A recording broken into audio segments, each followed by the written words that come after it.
దేవుని చంపేసుకున్న ప్రపంచం కదా ఇది.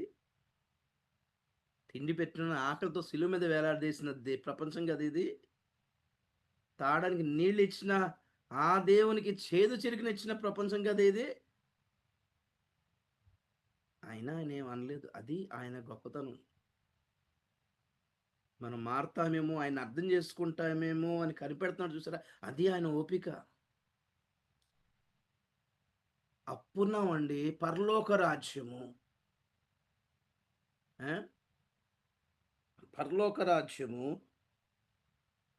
లెక్క చూచుకొను తన దాసుల యొద్ద లెక్క చూచుకొనగొన్నొక రాజును పోలి ఉన్నది.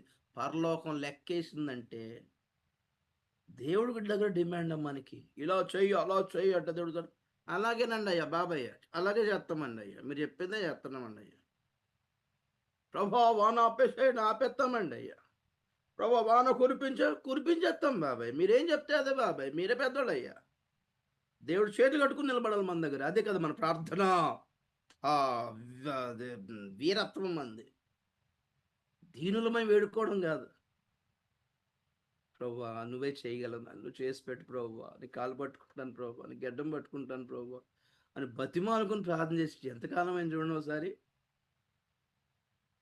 అలాంటిది ఆ యజమానుడు తన దగ్గర అచ్చి ఉన్న దాసుని ఆ, కరుణించి క్షమించాడట.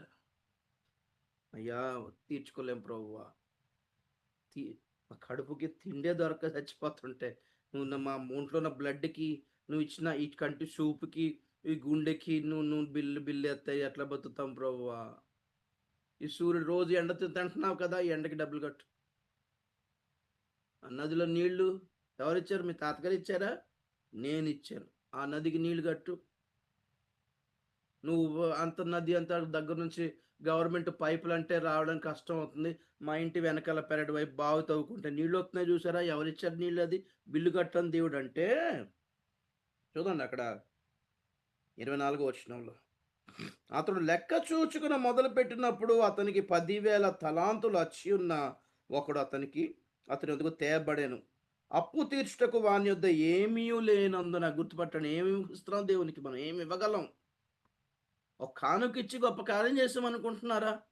ఒక దశమాగం దేవునికిచ్చి మేమిత్తే సంఘాలు నడుస్తున్నాయి అనుకుంటున్నారా?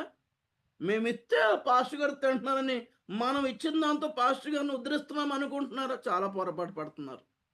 మనం ఇచ్చిన దానికంటే మనం అప్పున్నదే ఎక్కువ అన్న సంగతి గుర్తుపెట్టు.